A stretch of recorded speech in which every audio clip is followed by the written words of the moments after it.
About 300 migrants were left outside at the Iris transit station in San Isidro. They were cold, hungry, and tired as they unloaded their bags from the Customs and Border Protection buses. Felipe is a 19-year-old Colombian asylum seeker who crossed the border with his family. We aren't using his full name. Me separaron de ellos, ahorita no tengo información de ninguno de ellos y no, hasta el momento no sé nada de ellos. Because he's technically an adult, Felipe was separated from his parents and younger siblings. He doesn't have a phone and has no way of contacting them. El que migra le toca cosas pesadas. Felipe's family fled Colombia because of gang violence. According to the Human Rights Watch, armed groups in Colombia have committed serious abuses against civilians, including kidnappings and forcing children into their gangs. Iris Transit Center doesn't have the infrastructure to welcome migrants. No shelter, no public restrooms, no benches or Wi-Fi. Pedro Rios is an activist with American Friends Service Committee. He was the lone volunteer trying to welcome migrants as the CBP buses dropped them off. When people were first dropped off by Border Patrol, many people left that way, and I'm not sure I was able to capture everyone and to inform people that, hey, come this way. If you go on that bus, you might get lost. You might not know where you're at. And that's the main concern, that this vulnerable population wanders into the streets of San Diego without any help.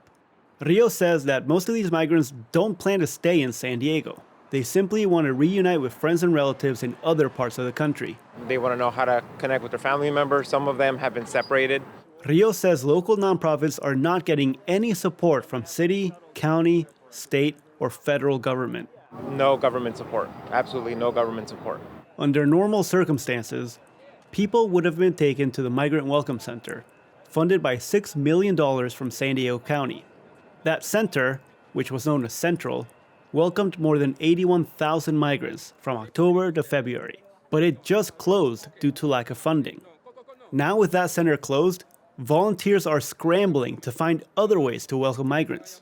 We're seeing how it is evolving day to day. I know there's going to be many challenges since we're doing this out of our own dimes. All the NGOs and partners on the ground that are working on this. That's Paulina Reyes from the Immigrant Defenders Law Center.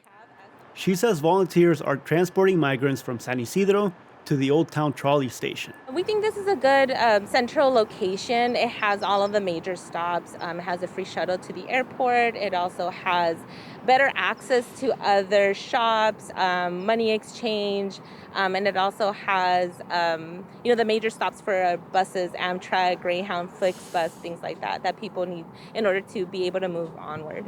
Given the lack of support from local governments, nonprofits are asking San Diego to step up. So we welcome anyone, a community member that wants to step up or wants to be involved in this and help us along the way. The best way to do so is by reaching out directly to groups like American Friends Service Committee, Immigrant Defenders Law Center, Al Otro Lado, Haitian Bridge Alliance, and the We All We Got San Diego Mutual Aid Group. Gustavo Solis, KPBS News.